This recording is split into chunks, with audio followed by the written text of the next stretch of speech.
All of this started with an outbreak. The moment when the dead started to come back. Everyone remembers it, and everyone lost somebody. Walkers, they're everywhere. There are no safe places. They are like the wind or water, seeping in wherever there's a crack. You can kill individual walkers, but you can never take out so many that makes any kind of a real difference. When the world's gone to shit and the dead walk among the living, the only thing left that matters is family. Hi, hello everyone. My name is Turk and welcome back to the Grouch Couch. Today we're doing a solo TTRPG. As I'm sure you've seen by the thumbnail and the title, it's going to be a zombie apocalypse TTRPG. I've been playing a lot of solo stuff in my off time, but it's finally time, I think, for me to do it and share it with you. I'm very excited. A story and an adventure that me and you get to experience together. Also, this is a subject matter that I'm super excited about. I love zombies. I love apocalypses. I love the setting. So this is going to be really cool and I'm really excited about it. So if you know a lot about me, we're going to be using the Mythic Game Master Emulator 2nd edition. I love Mythic. I love everything about it. It works for me. I use it in my own way sometimes, but it gets the job done and it's perfect. If you don't know anything about it, I'll explain it as we play, so don't worry about it. But we're also going to be pairing it with the Walking Dead Universe's RPG. This actually has some solo rules and roll charts in it already, which is fantastic, but it's not enough for me. So we're going to be pairing it with Mythic, and I think together they're going to make something really cool. So The Walking Dead does have some solo rules in it that we're going to get into and use as we play. It's fantastic. It also does come with some roll charts. As you can see here, we've got critical injuries and counter types, item qualities and stuff like that. We've got dozens of roll charts that they provide for us over here. Also, we have our beautiful Mythic module for Foundry that we're going to be using. So anytime we need to roll a fate question or anything like that, we can actually just click away and it rolls and it gives us the yes, no, or unsure answers. Now, with all of that out of the way, I do want to say that as we play today, I'll explain as much as, I feel like I need to. And if you don't know anything about either of these things, the main idea here is to tell a story. And I'm really excited to tell our own story in this Walking Dead universe. I've read a lot of the comics. I've got a lot of the stuff here on my shelf. I'm a big fan of The Walking Dead, so this should be a really fun thing for us to do together. Now we're going to talk a little bit about our character. And I made this character. I did a separate recording. It's kind of boring. And this character's name is Jesse Ryder, or Jay is what people call him. And I had this idea to make an older brother character who has a younger brother, and he's trying to find him, go out there and get him. So I started the character creation process, and what came out of it at the end of the day after doing all my roles and stuff, I think is really cool. He was a truck driver before the world ended. And even before that, he used to be a former street racer and a drug dealer. Explain more about that in a minute. But Jesse Ryder, he's a tough, reasonable older brother with a troubled past. Growing up with an alcoholic mother, he became the caretaker for his younger brother, Aiden. Aiden's the younger brother. Resorting to crime to provide for them. After a stint in jail, Jesse turned his life around, becoming a truck driver and sending money home to support Aiden. When the world fell apart, Jesse was out on the road. And now his sole mission is to reunite with Aiden and ensure his safety, no matter the cost. Driven by his loyalty and survival instincts, Jesse uses his street smarts and driving skills to navigate the chaos of the apocalypse. I thought this was really cool. Just this idea of this hardened criminal guy who was really trying to turn his life around. So he's got this dark past and a troubled childhood, stealing money out of his mom's purse to try and pay for food for him and his brother. Then he's out on the road and the apocalypse comes, the world ends, and now he needs to get home and ensure his brother's safety. It was kind of a story that I could really get behind, and so that's what we have. We don't have very many descriptors about Aiden yet. I figured that could come up if and when we actually get and meet him and get to that point. We can do that together, but for now all we know is that he's the younger brother. And so I picture while he was out on the road, he's using like a CB radio to talk back and forth with his brother in his truck, which made sense to me in this setting because as the world ended, he's probably on the other side of the United States. He's got to get back to California to, find his brother and stuff. The whole time they're talking through these CB radios. We've got a couple of issues. The Walking Dead TTRPG encourages you to make issues. And so one of them is that he's a kleptomaniac. He used to steal from his mom's purse to feed his brother. Now it comes like second nature. So he's always stealing from people by accident. So even though he's got this dark past and he's trying to be better, he still accidentally steals from people.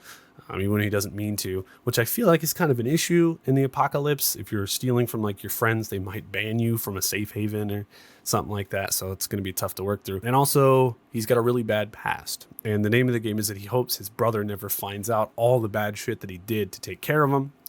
And the last one is I won't kill another human being. So he's killed before, I imagine during street racing, during drug dealing, something like that. He had to kill, maybe even while he was in jail, he got forced to kill somebody and it ruined him. And he doesn't want to do it again. So he's fine killing zombies, but if push comes to shove and killing a human, there might be some issues. So now also when you make a character with the system, if you're interested in doing it yourself, in the solo rules, you get you get an extra skill. You also get an extra talent, which is kind of nice when you're playing solo. So we have 2 talents here. Speed Freak, we get a +2 to mobility whenever we're using a vehicle, which is nice. And we're handy. So with little time and some tools, I can repair most things, even if I don't have the right parts. I also get a +2 to tech when you repair things as a project. And so I was thinking like, he's like building rigs and working on cars and stuff like that back in his old days. So those are our 2 talents. Sadly, all that we start with is a small axe and some lockpicks. We don't have a gun or anything like that, but we did also get signal flares and a stash of drugs and medicine. So now that explanation's done, we've got some light ambient music. We've got the lights turned down. One little tip for anybody else who's looking to do solo play. This is like me time when I'm solo playing. I get to like push my imagination, and solo playing is almost like journaling, which journaling has actually been proved to help mental health and stuff. So this is actually something I love to do. And when I do it, I try to set the mood, completely get into whatever I'm playing. So that's what we're doing here. And we're going to begin our story. I figure, why not? There's no better way to start than to just start. And my general idea for the starting of our story was that Jesse has been on the road for weeks, navigating the road, getting around the dead and the broken down cars, getting stuck on highways, trying to make it back, and all the highways are just full of just busted up cars and dead bodies. I picture it's a couple months into the apocalypse. So it's not fresh, but there are still some things left around, like if we do scavenge, we might be able to find a little bit of food or something like that. It's not too crazy.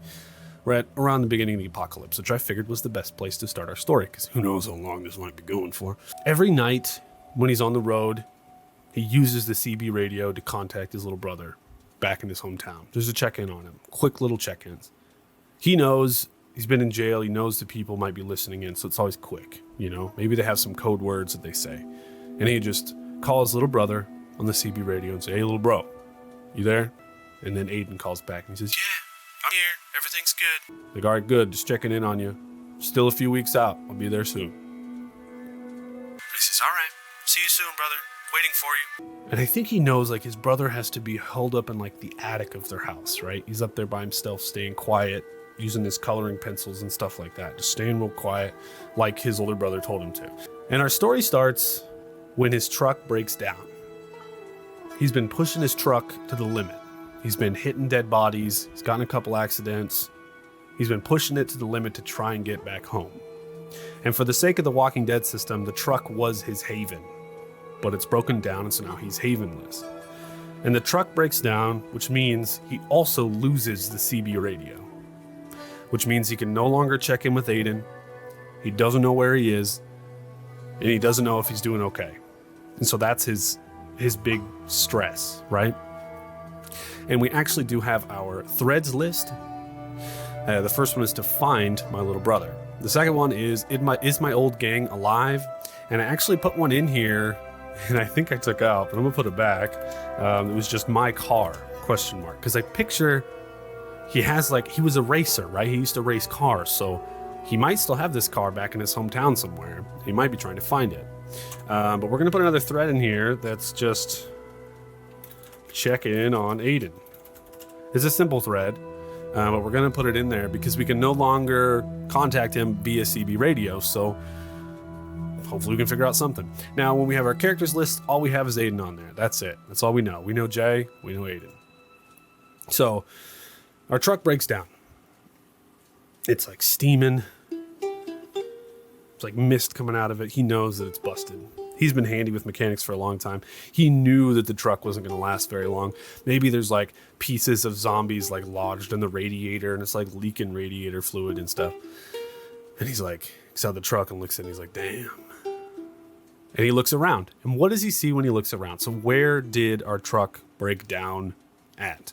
This is our first roll, and we're going to roll on our locations element menu chart. And we're at chaos factor 5. All right, music, don't scream at me. We're at chaos factor 5, which means if we roll doubles under 5, right? So under 55, then we get an extra random event. So locations, element meaning table. Let's do it. Protected, stylish.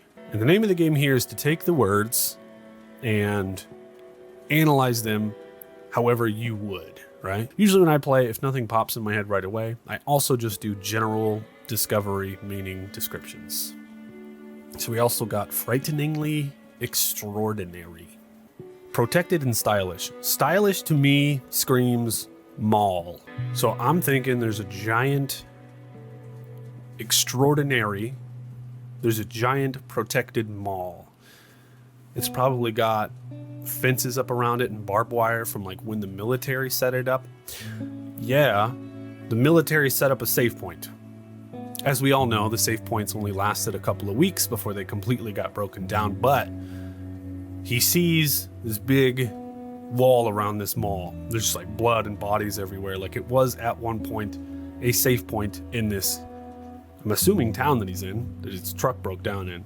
I think as Jesse would see this, his first thought is, I need to get another car so I can get back on the road to get back to my brother. He's going to go around the back of his truck. He's going to pull out his small axe, put it over his shoulder. It's the only real weapon that we have. And he's going to walk towards the mall to check the parking lot to see if there's any good working vehicles there. All right. And so as we approach this gate here, I picture it like a concrete gate. So you can't like see through it. And there's like barbed wire over the top of it, but there has to be like an opening or like a bunch of zombies like pushed it open and got inside of the mall. And there's probably like some bodies on the ground. But as he gets closer to it, I'm sure he's going to listen in because it's been a couple weeks. He knows how these zombie things work. So he's actually going to listen in to see what he hears. And I'm actually going to roll a scouting roll, our first actual dice roll here. So the way this works is you get successes and you create a dice pool and you get successes. I'm going to say that we just need one success to see if we hear anything as we approach this gate here. And we have 3 in wits and 1 in scout, which means we get 4 dice to our dice pool. We got 0 successes. So we approach, we don't hear nothing. So he's just going to push through then. He's going to push through the gate and he's going to look around this rock wall just to see if there's any walkers on the other side. And I'm actually going to roll our first fate question, and I'm going to call it very likely that there's some walkers shambling around in the parking lot here of this protected mall. Very likely. Exceptional, yes. We got a 7. Jesus. On a D100, okay. So that means as he rounds the corner, he sees dozens of walkers just all around these broken down cars. Like there's a bunch of them slamming up against the glass windows, like trying to get in the inside. Then he's probably like, he sees them trying to get inside, and he's like, why are they trying to get in there? You know, there has to be something going on in there. And as he like looks around, is there any alive people? Like, other survivors, maybe on the roof, maybe he can see through the windows. I mean, if the zombies are slamming on the windows and they're all gathered there has to be noise. So I'm going to roll again and I'm going to say very likely. 88. No. Okay. So there's no alive people here. Maybe it's like one of those malls where there's like cars on the inside. He's looking for a car. Maybe there's a car on the inside and its alarm is going off. You know, like in the center of malls, there's like vehicles and its alarm is going off. So all the dead people are trying to get on the inside of the mall so they can figure out whatever the noise is. But it's like, like alarm going off on this car. And so I'm sure he hears this thing happening. He sees no people, but he sees the car, and Jesse's like, target acquired. You know, like that's a vehicle that we need to get in there and get that thing. So what is he going to do now? First of all, have the zombies seen him? They're distracted by the car. I'm honestly going to say there's no way, nearly impossible, that the zombies even noticed him. We could roll a stealth check, but we haven't moved anywhere, so we're going to call it nearly impossible. No. Okay, so they haven't seen him. That's a 49. Not too bad. So he gets a second to look around. He's going to look up. Is there fire escape? At the front of the mall? I don't know. I'm going to say unlikely. No, there's no fire escape.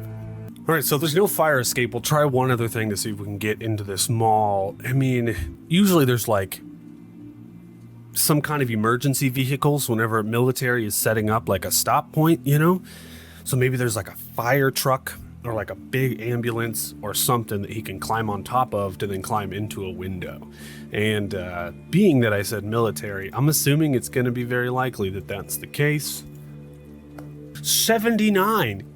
That's a no again. Okay. So then I'm going to say he takes one look, sees hundreds of zombies here. And he goes, I'm going to have to see if I can get in around the back. There's no other way for me to get into the front. But that car in there, that is a brand new vehicle, untampered by zombies. If it has gas in it, I got to get in there before the battery dies, because the alarm, who knows how long that's been going off. And he's going to stealth the heck out of here. So we're going to roll us a stealth. One of our better skills here. We've actually got 5 in agility and a 3 in stealth.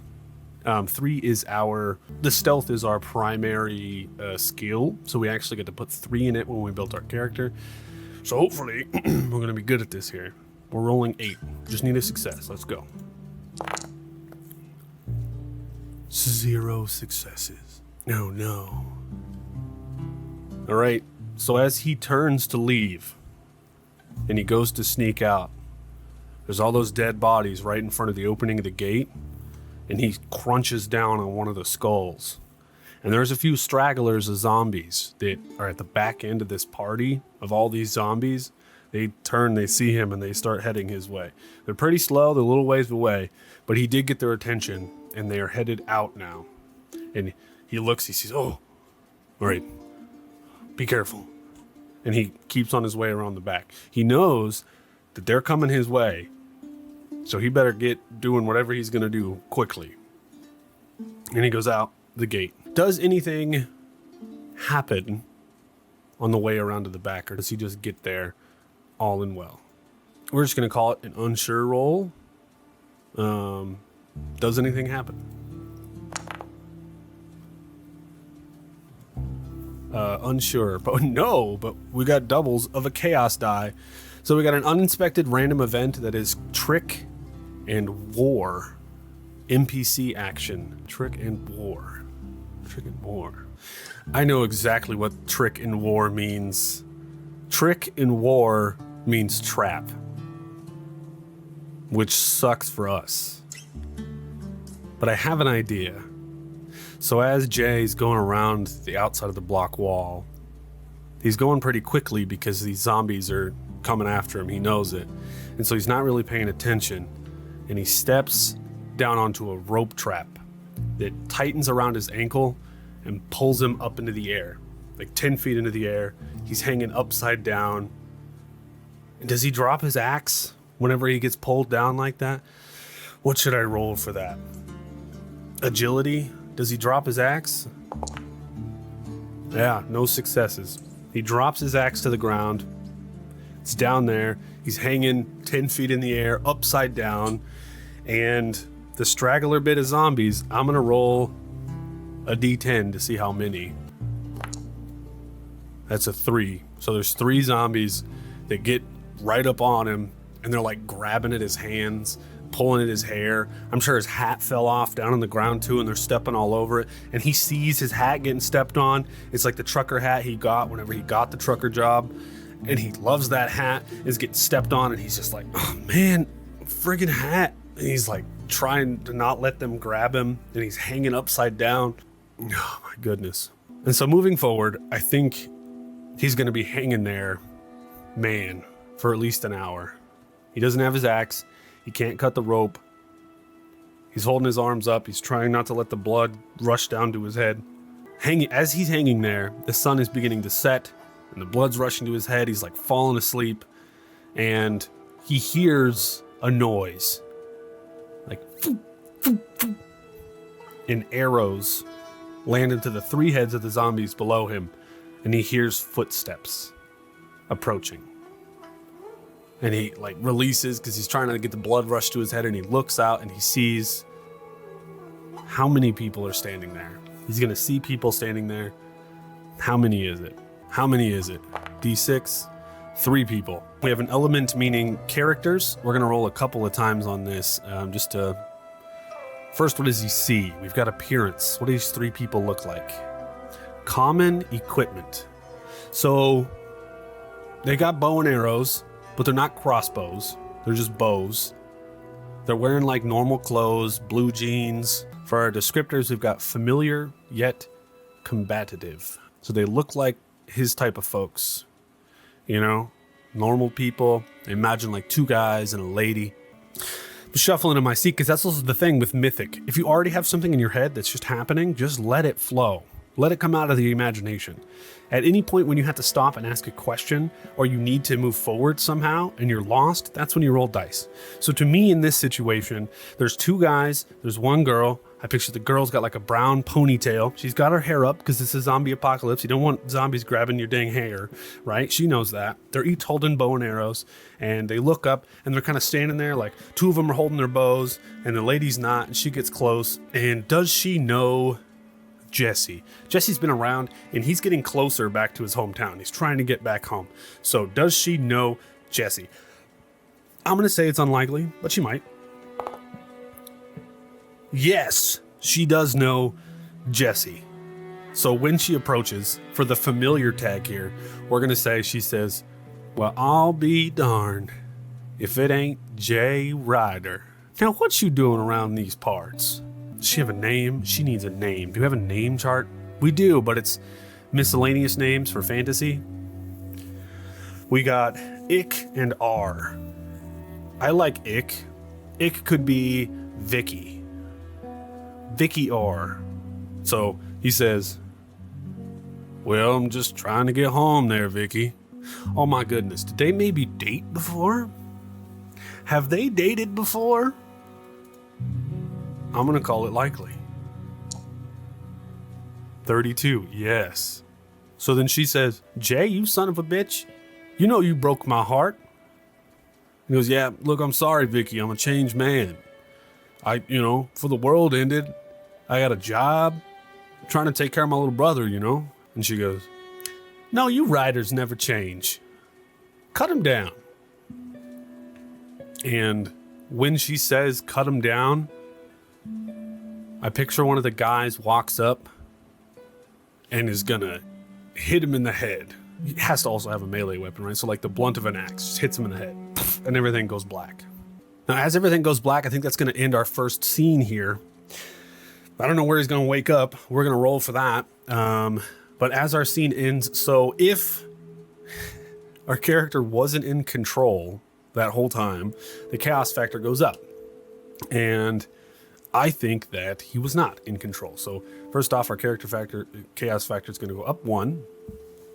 And that's going to end our scene. So where is he going to wake up now that he's been cut down? That's what's going to begin our next scene. So I'm going to roll locations and we're going to see what happens. Locations, we got harmful but important. I also want to know Vicky's motivations, which might help with our location generation here. So I'm going to roll motivations. Jealousy guide. Maybe she's jealous of little brother because When they broke up, Jesse knows it. He broke up with her because he knew he needed to start taking care of his little brother. He didn't have the time for her. So she's jealous. And whenever he mentioned the little brother, that's why she knocked him out, because she's jealous. But the location is harmful yet important. So harmful, as he awakens, he's going to awaken in some kind of a prison. They've locked him up. I also imagine harmful as a way to keep him in. They've got like a walker chained up, like just out of reach to stop him from moving. So he's in like a cage, and there's a walker right on the outside of the cage, like trying to get in, like reaching his arms in, trying to get him. And he's like up against the cage, just like trying not to get bit. But it's important. How is this location important? Let's look at our threads. So for our threads, maybe it's important because we need to contact Aiden. I don't know. But I think as an important thing, we need to roll on our threads list. So it has this nice little button here. So this location is important because of one of our threads. Got a 3. My car. Maybe she has his old car. So he doesn't even need the car from the mall. He's trying to get the car from the mall, but he doesn't need the car from the mall. Oh, also, we need to add Vicky to our character list. Vicky R, an ex-girlfriend. Gotcha. So it's important because he wakes up in the cage. He's in a cage in a garage. It's like a big warehouse garage. And in this garage, there's a bunch of nice cars. And as he finally gets to look around, as he's looking around, he sees his car. I haven't rolled to see what kind of car it is yet, but it's probably nice or could be messed up. Either way, Jay's attached to it. And he sees his car in this garage. And as he's waking up, Vicky approaches. So conversations, we rolled on. We got plans, creepy. So she's like a villain. She's got like a mob of guys. Maybe Vicky's not like the leader, but she's like, you know, an underling, you know? And she's talking to all of them, and she's like, but once the boss gets all these cars, we can all get the heck out of here. We're going to drive. We're going to live on the road. Because she's talking about her boss's plans, right? But she's kind of creepy. So then she sees Jay's awake, and she walks over to the cage. She's like licking her lips. She like sticks her hand through the cage and like strokes his hair, and he kind of like moves away. And she's like, Jesse J. Ryder, you just keep falling right back into my life. And he's like, let me go, Vicky. There ain't no reason for this. Well, look, Vic, I'm headed home, you know. If you let me out of here, I'll bring you with me. How does she feel about that? We're going to make it an unsure roll. Does she want to leave? Does she want to go back home? No. It's an 81, so she wants to be where she's at. So she laughs at him. She goes, I don't want to go nowhere. Do you think I want to go back home, Jesse? Actions table. Free goal. Free goal. Her goal is to be free, maybe. I mean, that's right across the board. Maybe she has moved on from Jesse. Hey, well, has she moved on from Jesse? No. So she hasn't moved on. She still likes him, but does she have a new man? No. What if it's simple? Sometimes things are just simple. What if she's like, Jesse, I don't want to go nowhere with you, but I want to be free. I want to be far from here. And I've teamed up with these guys because they're getting cars. And one of these cars is going to be my key to freedom. The leader of our group, he's got all the keys. Well, say you let me go, and I can track him down, and I'll get your keys for you. I'll get your keys. I'll bring them back. I wonder if I should take you up on that deal. I think she would. It's very likely. I think she would take him up on that deal. Well. So what does an exceptional no mean in this situation? We're getting so many no's today. Usually I play by myself. I don't get this many no's. This is crazy. Okay. I guess she just says, no, Jesse J. I'm taking you with me. And you're going to come with me. And she laughs, and she's going to walk away with her buddies. But here's the thing. What they didn't know is that Jesse has a set of lockpicks on him. Now, he may be in this cage, but he's got his lockpicks, as you can see, in his inventory. So we're going to use our stealth to pull the lockpicks out of our boot, unlock the lock on this cage. Because his car is right there. He's got what he needs, but we have 2 lockpicks. So we're going to use one of these. We have 8 dice in total. We need a success to be able to unlock this thing. And if we don't succeed, one of the things in Walking Dead is you can actually push for stress. And we might have to do that if we don't succeed. But let's roll these dice to see if we can get this unlocked.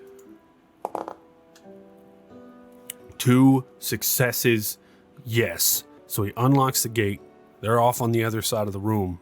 He unlocks it. And I'm going to say with his 2 successes on stealth, he gets out of the gate. Last of Us crawls over to his car. And this is his car. He knows everything about this car. He's in love with this car. I mean, I literally put it in his threads. So he reaches up. Is it unlocked? I want to call it a 50-50.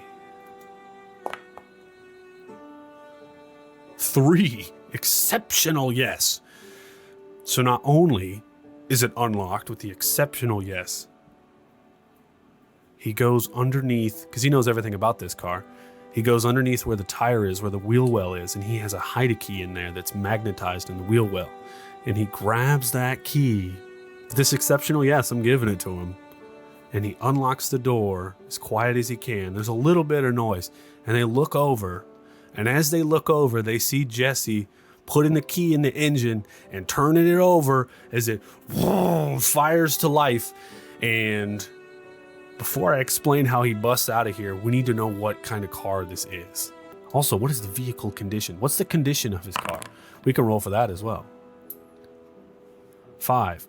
Functional, but will break down after driving D6 days if not prepared. Okay, so that's the condition of his car. It's functional, but it's not great. He's got 5 days. How much fuel does it have? Fuel, vehicle fuel, roll. Fumes, and he's on fumes. But it started up, so that's good. Jesse's car would definitely be a classic American muscle car, right? Some kind of mix of raw power, sleek design, kind of like hint of rebellion, right? From back in his criminal days. And it will kind of fit his deep emotional attachment to it that might kind of like get that fix of, not really having a dad growing up. He's attached to this car.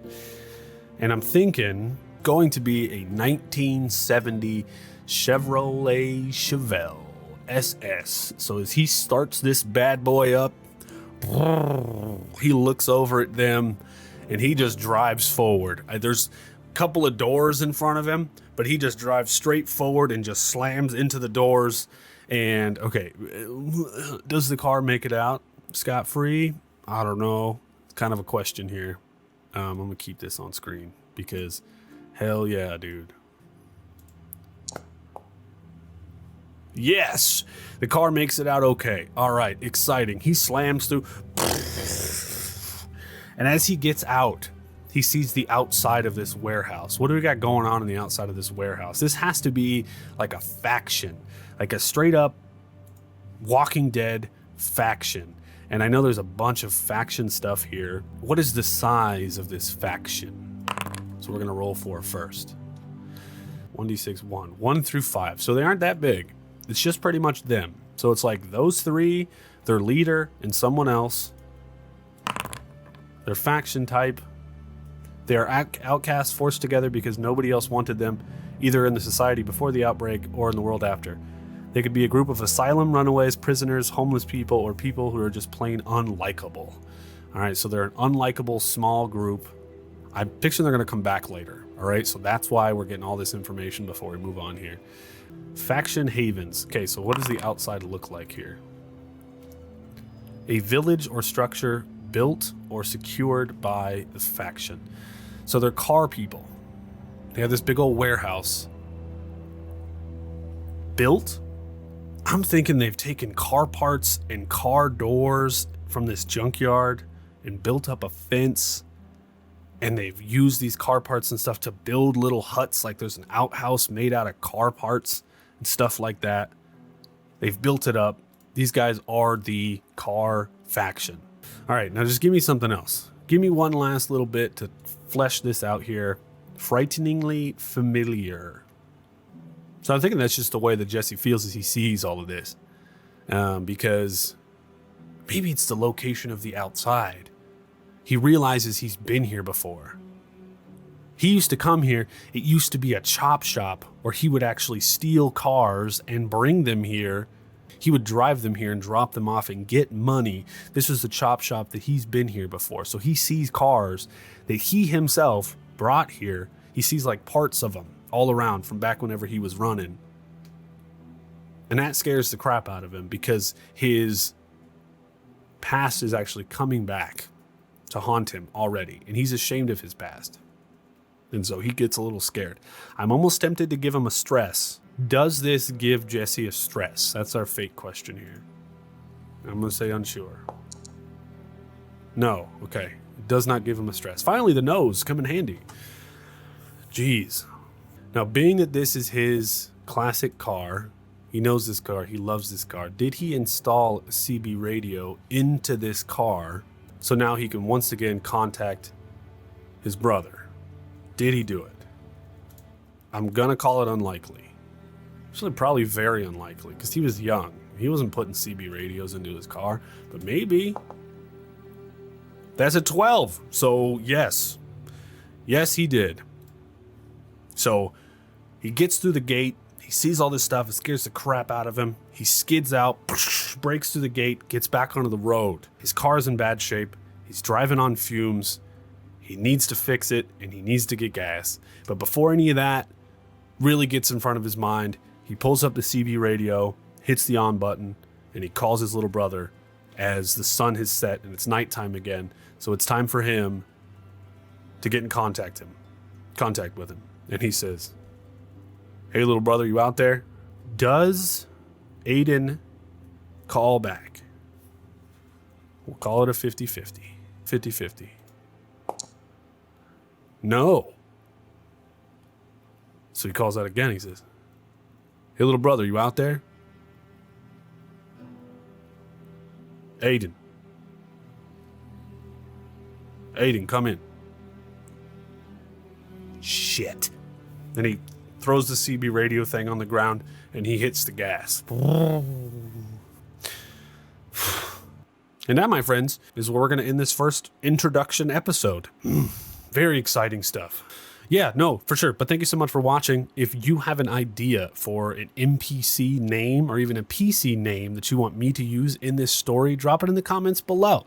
I'll even just use your username if you want to drop a comment about the show, or you can straight up just comment an NPC name you want me to use. If you have some suggestions or some questions about something, or even for systems or something else that I could use, also please do let me know. And what do you think about the story so far? What do you think is going to happen with Jesse and Aiden? I don't know. Who knows? But I'm very excited to be doing this. I'm so excited. I don't know if you could tell the whole time I was playing. I'm just so into The Walking Dead and the zombie universe and everything else. And it's honestly so much more about the characters than it is just the zombies, you know, surviving and family and what is what and everything else like that. So it's really cool. And I've been doing solo RPGs for a long time, so it's fun for me to finally step out of my shell and do it online again. I did a small series before. They got a lot of love from everybody that I never continued. So I'm excited to be doing this. So thanks for watching. Do subscribe and hit the bell if you don't want to miss the next episode. We upload loads of stuff here on the channel, though. Don't be afraid, because it's always us just having some fun. It usually has to do with nerdy stuff and TTRPGs. So thank you so much. I have been Turk. Thanks for watching.